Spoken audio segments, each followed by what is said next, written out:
The wallet lay on the counter long after closing. Leather black, edges worn, initials carved in gold, KHN.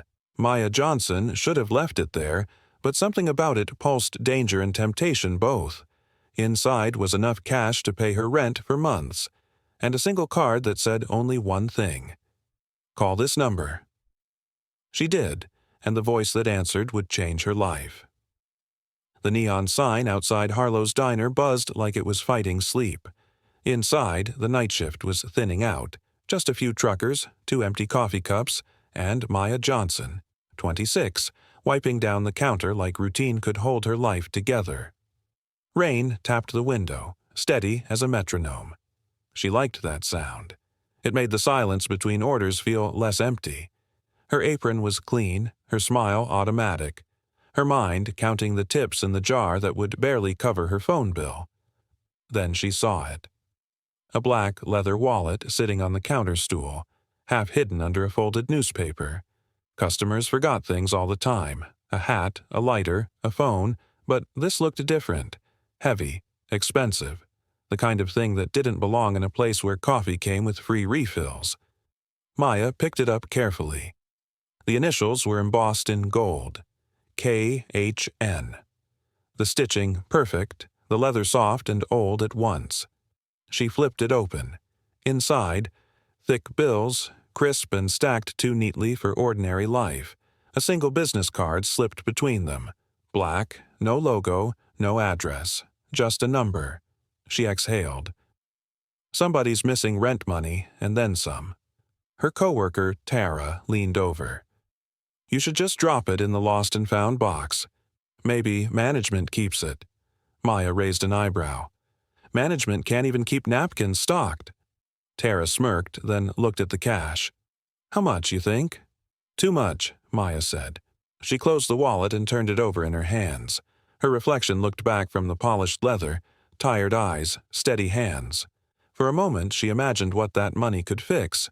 The overdue tuition bill. Her mom's prescriptions. Gas for the week. Her phone buzzed. A message from her landlord. Rent due tomorrow. No exceptions. Maya's heart sank. Her fingers pressed tighter around the wallet. The number on the card glinted faintly in the fluorescent light, as if it was waiting. Tara's voice cut in. "You okay?" "Yeah," Maya said softly. "Just thinking." She walked to the break room, shutting the door behind her. The hum of the refrigerator filled the quiet. The card felt heavier now. Just 10 digits. No name. Her thumb hovered over her phone keypad. She typed the number, stared, then deleted it. "This isn't mine." She took a breath, typed again. Before she could press call, the door swung open. Her manager, Rick, stepped in. "We're locking up. What's that?" "A wallet. Customer must have left it." Rick's eyes sharpened. "Let me see." Maya hesitated. "I'll hold on to it. I already checked the number inside. Might belong to someone important." Rick's tone cooled. "You're not paid to play detective, Maya." She looked at him, then at the wallet again. "And you're not paid enough to steal from someone who might come back looking for it." He glared, then shrugged. "Suit yourself. Just don't call me when it goes wrong." The door slammed behind him. Maya stood alone under the flickering light, phone in one hand, wallet in the other. She took a breath. Hit call. The line clicked instantly. A man's voice, smooth and unhurried. "You have something that belongs to me." Her pulse jumped. "Who is this?" A pause. Then, "You'll find out soon enough." The voice on the line carried no accent. No hurry, just wait. "Who is this?" Maya asked again. "You don't need my name," the man replied. "You found something that doesn't belong to you." Her throat tightened. "I didn't steal it. You left it." A soft chuckle. "Then you must be the first one who didn't open it." Her eyes darted to the wallet on the counter. "I did, only to find a number." "Good," he said. "That's what I wanted." The line went silent long enough for her to hear her own breathing. Then, "Stay where you are. Someone will come for it. What? No, wait. The line clicked dead. Maya stared at her phone. Someone will come for it. Rain hit the windows harder now. Outside, the parking lot shimmered under a single buzzing light. She peeked out the blinds, pulse quickening. The world looked normal, but felt wrong. Her phone buzzed again. Unknown caller ID.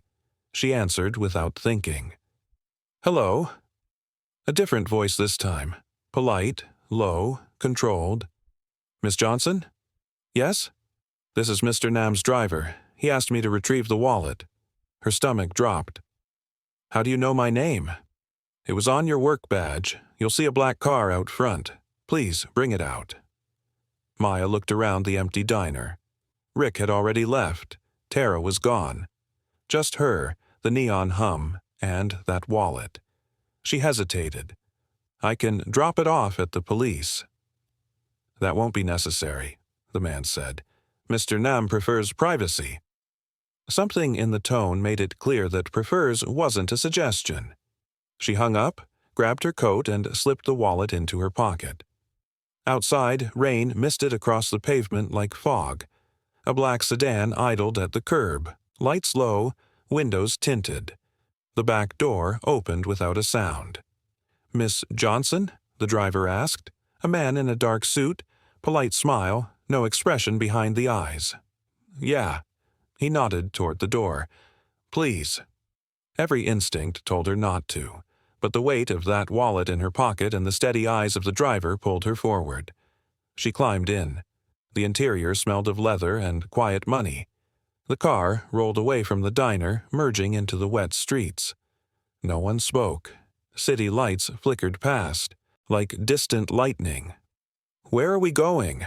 Maya asked finally. The driver didn't turn. Home? Yours or his? His. Her fingers clenched around her phone. The number she'd called stared back at her on the screen. 15 minutes later, they turned off the main road. Iron gates loomed ahead, polished and tall enough to hide the world behind them. Cameras tracked their arrival. The gates parted with a low hum. The driver looked at her in the mirror.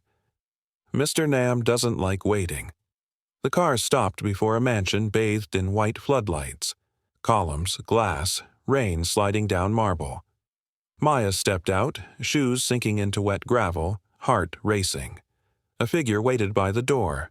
Tall, still, face shadowed by the porch light. She tightened her grip on the wallet. The man said softly, Miss Johnson, welcome. The mansion doors opened before Maya could knock. Warm air, faintly scented with cedar and money, rolled out to meet her. The foyer glowed under chandelier light. White marble floors, mirrors, silence. The man who'd spoken stood waiting. Early 40s, sharp suit, hair slicked back, posture too controlled to be casual. His presence filled the room without trying. Mr. Nam? She asked. He nodded once. You have my wallet. Maya stepped forward carefully and held it out with both hands. I didn't mean to bother you. I just thought. You thought honesty still mattered, he finished. He took the wallet but didn't look inside. Most people wouldn't have called. I almost didn't, she admitted. I needed the money. His mouth twitched, a hint of a smile, more like curiosity than amusement. And yet you didn't take it. I wouldn't have slept if I did. That's an expensive kind of conscience. She met his eyes, steady this time. Still cheaper than guilt. For a moment, something unreadable flickered behind his calm. Then he gestured toward the table where 2 glasses waited. Sit. She hesitated. I really should go. I didn't ask for long. His tone softened, not quite a command, not quite a request. Maya sat. The chair felt colder than the marble. He opened the wallet finally, leafed through the cash, the cards, the small folded note she hadn't noticed before. He placed the note aside, then looked up. Did you read this? No, sir. Why not? It wasn't mine. He studied her for a long moment, eyes narrowing slightly, measuring her the way people measure risk. "Do you know who I am, Miss Johnson?" She exhaled. "Someone important and dangerous." The faintest nod. "Both are true." He poured water into the glasses, handed her one. "You work late hours, minimum wage, no protection, yet you call a stranger's number instead of keeping what no one would miss." Maya's voice dropped. "Because someone would miss it. And maybe I'm tired of pretending wrong things are right just because they're easy." He leaned back. "Tired of pretending," he repeated quietly as if testing the words. "Do you think honesty is rewarded?" "Not often." "And yet you still try." "Because I have to live with me," she said simply. Kim Hyung-nam smiled for the first time, a precise, practiced curve. "That's rarer than you think." He reached into his pocket and placed a small white envelope on the table. "For the trouble. I don't want money." "It isn't money." She glanced inside, a black card with gold lettering. One word, integrity, and beneath it, a phone number. "If you ever need work," he said, "call that number. People like you are difficult to find." Her pulse jumped. "What kind of work?" "The kind that values loyalty more than pay." She rose slowly. "Is that what this was? A test?" He smiled again, but colder this time. "Every encounter is a test, Miss Johnson. Most people fail before they know they're being graded." He turned away, and the conversation was over. Outside, the rain had stopped, but the city lights still shimmered off wet pavement. She looked down at the card in her hand, one word glowing in the streetlight. Integrity. She wasn't sure if it felt like a reward or a warning. The city didn't sound the same after that night.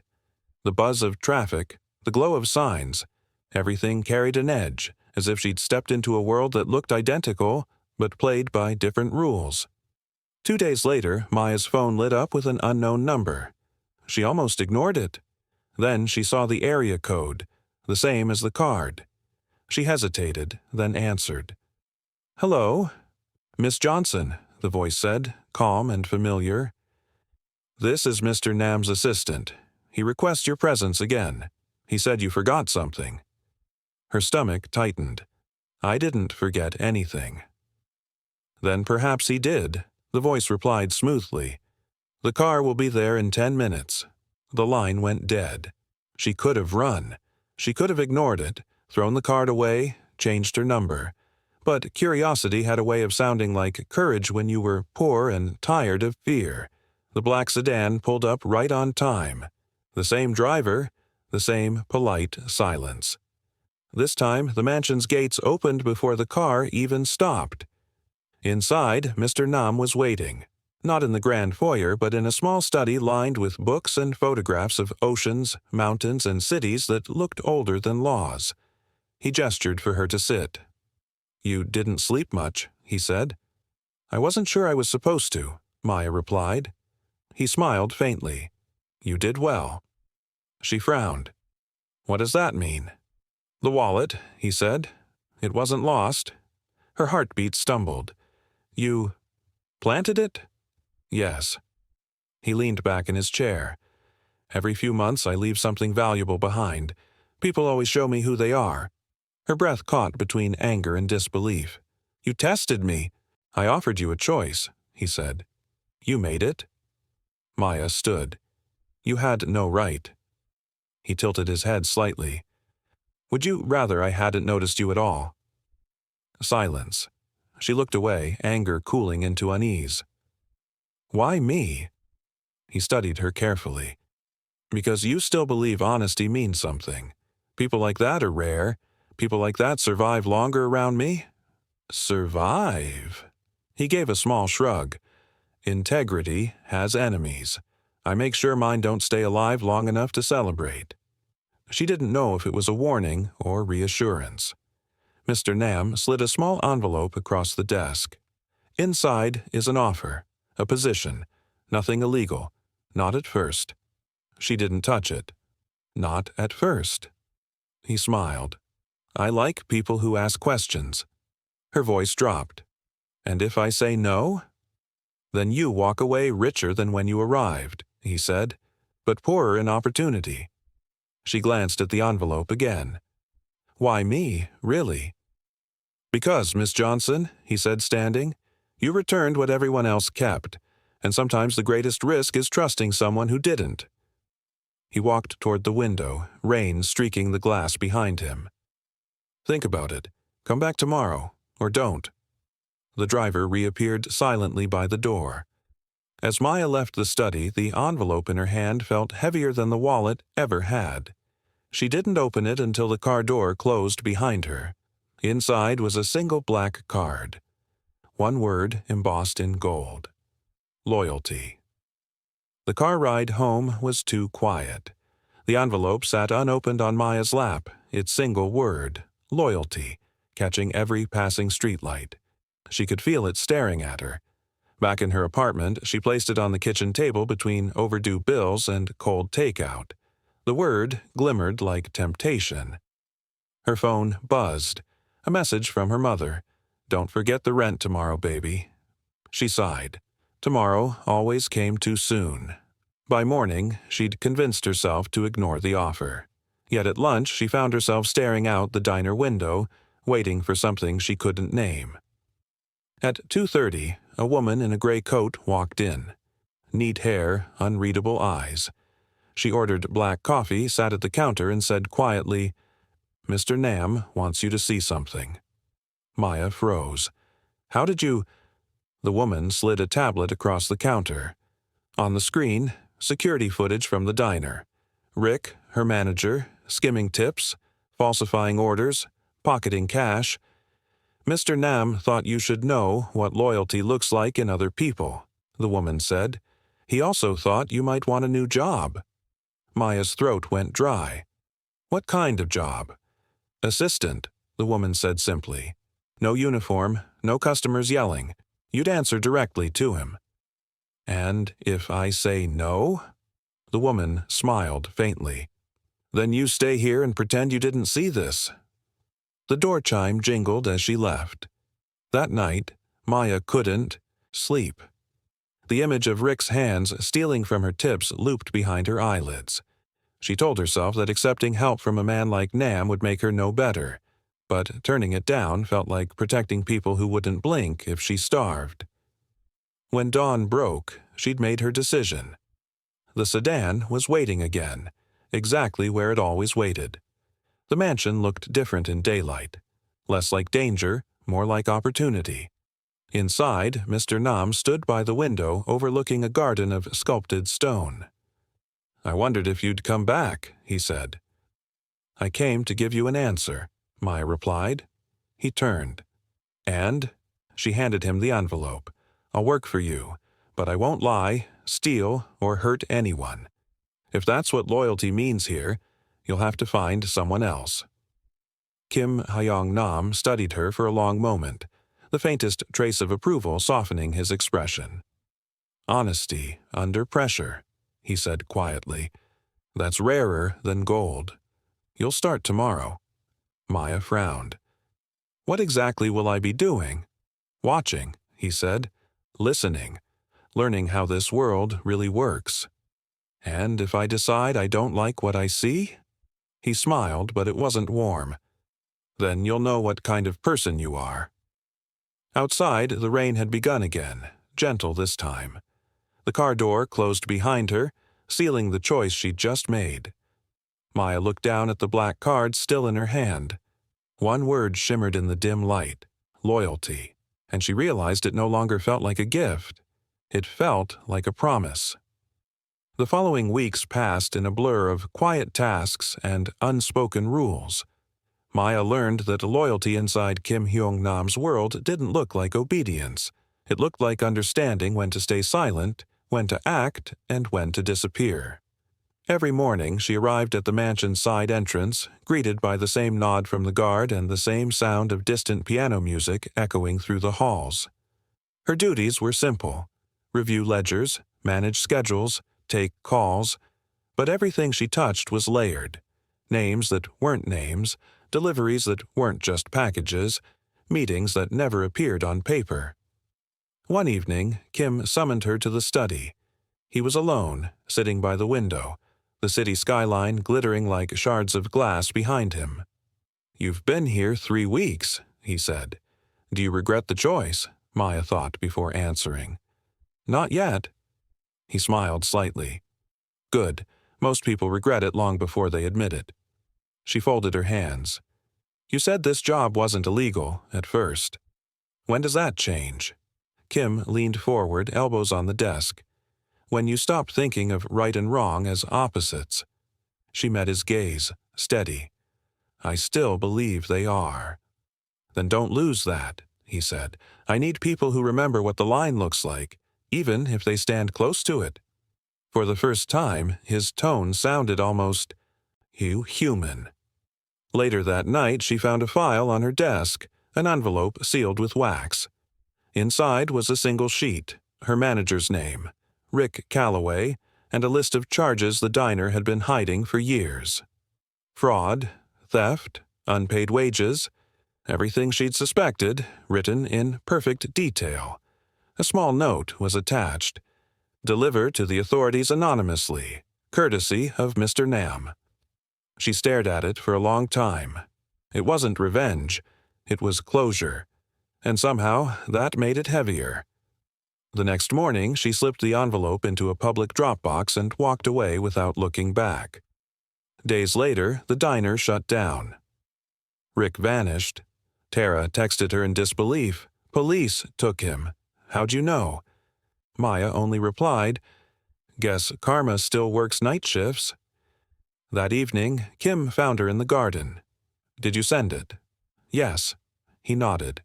"Good. Justice and loyalty can live in the same room, if you know how to seat them." "Is that what I am to you?" she asked. "Justice or loyalty?"